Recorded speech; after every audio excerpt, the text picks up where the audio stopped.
चलिए question number अब हम लोग 3 देखते हैं। 3 भी बच्चों अच्छे कंसेप्ट का सवाल है, आप इसको थोड़ा ढंग से समझें।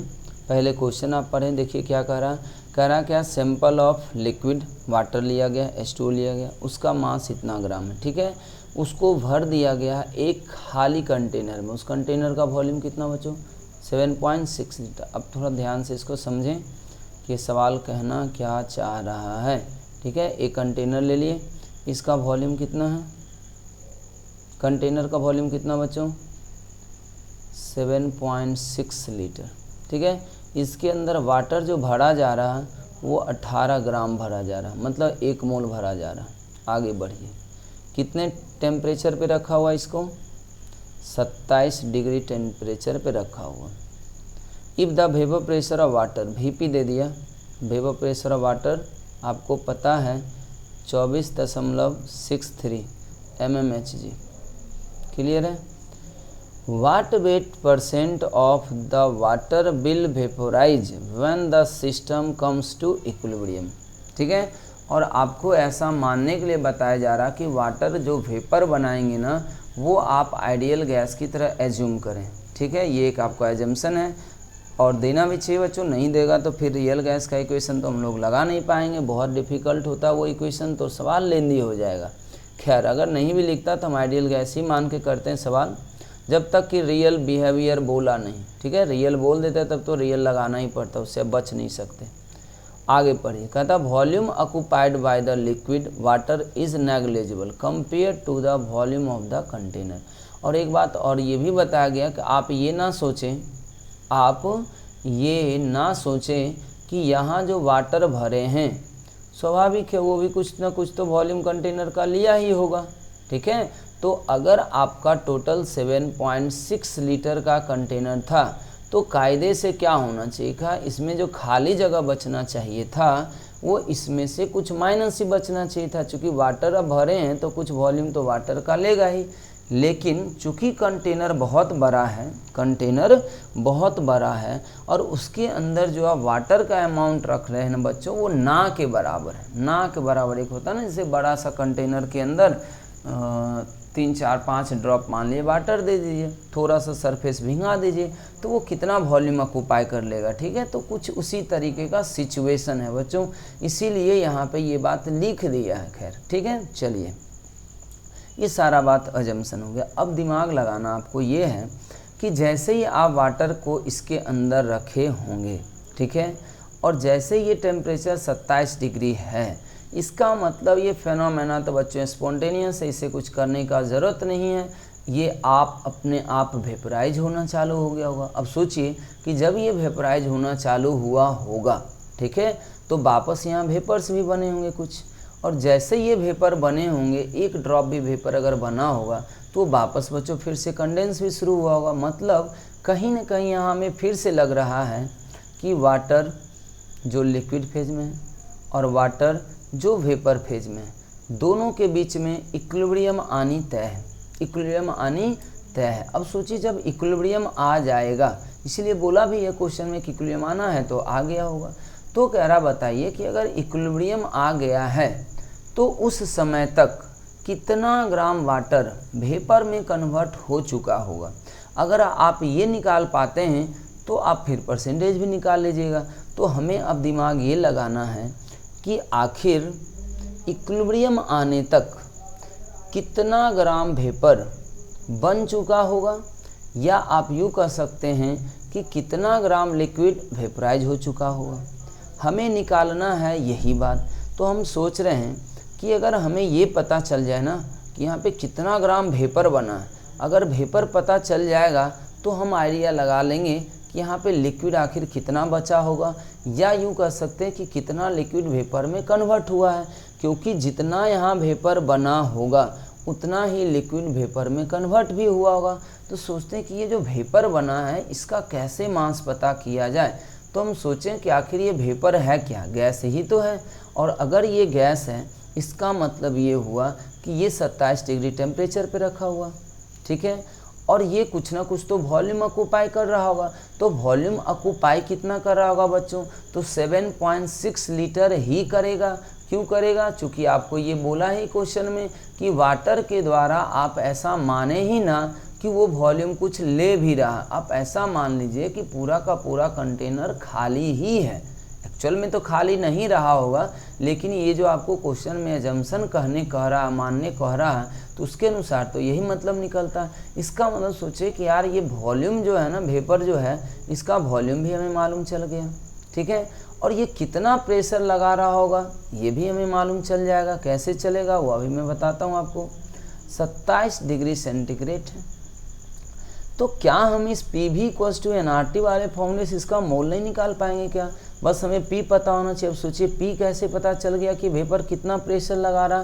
तो आगे देखिए क्या लिखा, वाटर का वेपर प्रेशर इतना के डिग्री पे इतना होता। अब यही चीज़ समझना बच्चों कि ये लिक्विड तब तक वेपराइज होता रहेगा, ये लिक्विड तब तक वेपराइज होता रहेगा जब तक इतना वेपर यहाँ पे ना बन जाए कि उसके कारण प्रेशर इतना mmHg लगने लगे। क्योंकि यहाँ पे कंसेप्ट यही होता है बच्चों, अगर कभी भी ज़रूरत से ज़्यादा वेपर वहाँ पे बन गया, ज़रूरत से ज़्यादा कहने का ये मतलब है मेरा कि अगर मान लीजिए किसी कारणवश यहाँ वेपर बहुत ज़्यादा जमा हो गए। खैर ऐसा तो होगा नहीं बच्चों, क्योंकि जितना वाटर का वेपर प्रेशर है उस टेम्परेचर पे, ठीक है, उतना ही वेपर यहाँ पे बना हुआ रहेगा। ज़्यादा वेपर अगर बन जाएगा तो प्रेशर इससे ज़्यादा हो जाएगा और इक्विलिब्रियम अपने आप क्या आ जाएगा बच्चों, बैकवर्ड डायरेक्शन में आ जाएगा, ठीक है। मतलब ज़्यादा प्रेशर आने से क्या हो जाएगा बच्चों कि अपने आप कुछ वेपर्स लिक्विड में कन्वर्ट हो जाएंगे।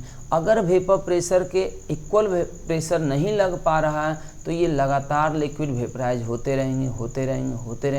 तो यही फेनोमेना होता है बच्चों। तो यहाँ से हमें बस इतना कॉन्सेप्ट दिमाग में आ गया कि इसका मतलब ये तब तक वाटर वेपर में बदला होगा जब तक कि इस वेपर के कारण कितना प्रेशर ना लग जाए, इतना प्रेशर ना लग जाए। और जब ये प्रेशर लग गया होगा तो वाटर का वेपराइजेशन रुक गया होगा और हमें यही तो निकालना है। तो इसीलिए बच्चों यहाँ पे आपको अब क्या करना चाहिए, इतना सोचने के बाद PV = nRT लगाना चाहिए और जो वेपर्स वहाँ पे बने हुए इक्विलिब्रियम पर उनका आपको क्या करना चाहिए, मोल निकालना चाहिए। अब सोचिए कि इसका प्रेशर कितना है, तो प्रेशर है आपको 24.463, लेकिन आपको पता होना चाहिए कि इस फॉर्मूले में हमें ATM में रखना होता है। तो अगर आप रखेंगे तो ये आ जाएगा आपका 24.63 डिवाइडेड बाई 760 करेंगे, फिर इसमें गुना करेंगे, वॉल्यूम लीटर में चाहिए तो लीटर में भी है, और इनटू आप यहाँ पे करेंगे R। तो R का वैल्यू बच्चों आपको पता है 0.0821 लेना होगा आपको, या आप इसको अप्रॉक्सीमेटली 1/12 यहाँ पे यूज कर सकते हैं। फिलहाल T का वैल्यू कितना बच्चों, 27 का मतलब केल्विन में 300 हो जाएगा। अगर आप इसको सॉल्व कर लेंगे तो आपको ये पता चल जाएगा कि कितना मोल वेपर वहाँ बना हुआ है, और जितना मोल वेपर बना हुआ है इसका मतलब है कि उतना मोल वाटर वेपराइज हुआ है। चलिए हम इसको थोड़ा सा कैलकुलेट करके आपको बताते हैं। 24.63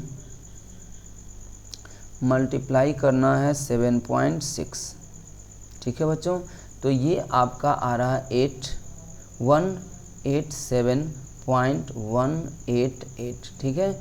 नीचे अगर मैं देखता हूँ बच्चों तो ये आपका आ जाएगा 760 इंटू 0.0821 और इंटू 300, ठीक है बच्चों। तो ये आपका आ रहा है 18718.8, ठीक है बच्चों। आप अगर इसको सॉल्व करते हैं तो ये कितना आ रहा देखिए 187, ठीक है, 0.188। इसको आप डिवाइड करेंगे 18718.8 से, तो ये आपको निकल के आ रहा 0.01, ठीक है। इतना मोल वाटर वेपर बना है। इसका मतलब ये हो गया कि वेट ऑफ वाटर कितना हो जाएगा, वेट ऑफ वाटर वेपोराइज कितना हो गया। तो मोल में आप क्या करेंगे बच्चों, उसके मोलर मास से गुना कर देंगे। तो मोल में उसके मोलर मास से अगर गुना करेंगे तो ये 0.08 आ जाएगा। देख लीजिए 0.08 ये सॉरी 0.18 ना 2 अंक के बाद हो गए, ठीक है। अब सोच लीजिए आपके पास टोटल 18 ग्राम वाटर था, 18 ग्राम में से 0. इतना परसेंट चला गया, तो आपसे तो परसेंटेज पूछ रहा है, मतलब हम ऐसे कर सकते हैं कि 18 ग्राम लेते तो इसमें से वेपर में कितना कन्वर्ट हो रहा 0.18, तो अगर 1 ही ग्राम आप लेते तो कितना कन्वर्ट हो जाता 0.18 डिवाइडेड बाई 18। तो आपसे तो परसेंटेज पूछा, तो परसेंटेज पूछा, इसका मतलब 100 ग्राम में निकाल लीजिए।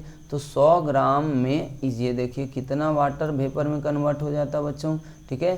तो यहाँ से भी आप 100 कर दीजिए, तो ये आ गया आपका 100, तो ये पूरा कट जाएगा और ये आपका आ जाएगा आंसर 1। तो ये हो गया 1% वेपर, ये वाटर जो है बच्चों वेपर में कन्वर्ट हो जाएगा। तो ये बहुत ही अच्छा कंसेप्ट का सवाल है बच्चों, शायद आपको ये सारा कंसेप्ट समझ में आ रहा होगा।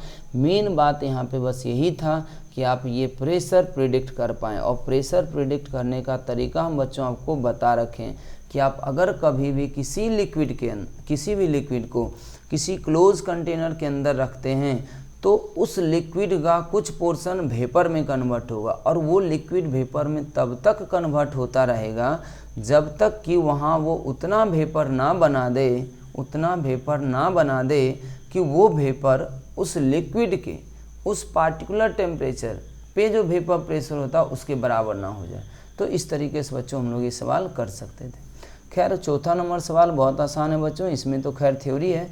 आपको कह रहा क्या कि रॉल्स लॉ कब ओबे होता है, तो बच्चों रॉल्स लॉ ओबे होने का सिर्फ एक कंडीशन है कि फोर्स ऑफ इंटरेक्शन आइडेंटिकल होने चाहिए, ठीक है। फोर्स ऑफ इंटरेक्शन क्या होना चाहिए बच्चों, आइडेंटिकल होने चाहिए, सॉलिड के बीच में, सॉल्वेंट के बीच में, और इवन सॉल्यूट और सॉल्वेंट के बीच में आइडेंटिटी जैसा होना चाहिए। एग्जैक्ट तो बराबर नहीं होगा लेकिन इक्वल के आसपास होना चाहिए, मतलब लगभग बराबर वाला सिचुएशन होना चाहिए। तो इसका तो बच्चों आंसर हो जाएगा सी।